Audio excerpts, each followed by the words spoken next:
Welcome back.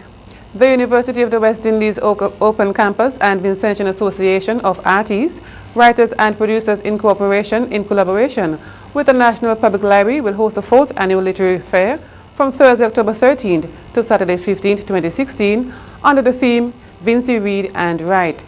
The literary fair will include a book and visual art exhibition featuring several works by local authors and artists and a number of Vincentians based in the diaspora.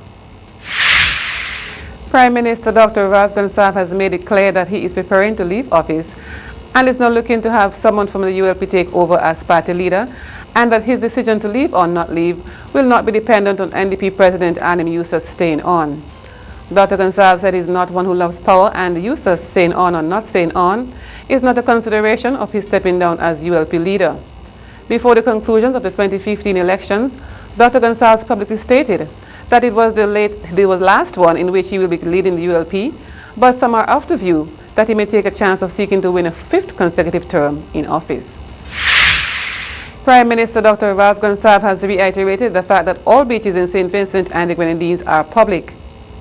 Calling in on Boom OMG talk show yesterday, 5th October, PM Gonsalves went on to explain the Canwan Beach access. There is access to the beach and there will be access to the beach. Is that part of the covenant in the agreement? In the agreement. So, but that is like stating something which is already the law of the land. All beaches are public and you can stay to the high water mark. Now, I know people say, well, what about Canawan? There is also access to Canawan Beach in Canawan, you know. It's only that the access is not a direct access in the way in which you will have a road going right down to Peters Hope Bay Beach, because the 5.7 acres is bounded on part of the Peters Hope Beach. All right? Yes. Now, the road which is there's a dirt road. So you drive down. When I go and bathe down there, that's the road I drive on. A lot of people don't go to that beach. People tend to go to the mountain beach. Yes. No, I like Peters Hope Beach, I personally. No.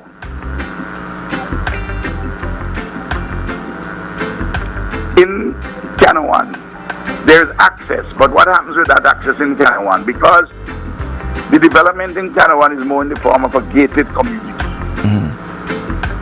All the Canawan developers are having access, but come to the gate. And we'll take you there. And we take you there. Yeah? Yes. Because they have regulations about their own people internally driving on the roads. Because it's a special kind of a development. Yes. So the access is there. And of course, anybody could have access by way of the sea. But you have to stay at the high water mark. Speaking on Boom 106.9 OMG talk show yesterday, Prime Minister Dr. Ralph Gonsalves said that it is good for citizens and developers to work well together. So it's always good for the residents in the country and the developers to work well, because if you go to a beach and you can only stay at the high water mark, I mean you can't come up and lie down high up on the sand. You understand what I mean? I'm talking legally now. Yes. So it's better that everybody work together. As happens everywhere in St. Vincent and the Grenadines, even except where Canawan is the problem. The Carnival Bands Association now has a temporary head, as its chairman Hugh Raggy on Tuesday decided to step down for a while after pleading guilty to a number of charges laid against him. Raggy had charges of trying to defraud the U.S. government by placing false names on papers in which he tried to obtain visas for persons from here, and during his first appearance in court last August, pleaded not guilty to the charges. His recent appearance in court heard him pleading guilty to the charges on Tuesday. He called an emergency meeting of the CBA and stated he was stepping aside. Elliot Douglas of the Dragons Mass Camp will now head the CBA, and reports state that should Raggy receive jail time, a new chairman will be elected. A number of Vincentians, inclusive of government officials, public servants and academia, attended a special reception held at the Kingston Methodist Church Hall on Tuesday, October 4, 2016, to celebrate the 105th National Day of Republic of China, Taiwan. Taiwan's National Day or Double 10th Day is observed annually on October 10th and commemorates the Wangchang Uprising of 1911, which led to the collapse of the Qing dynasty in China and the establishment of the Republic of China, ROC, on January 1, 1912.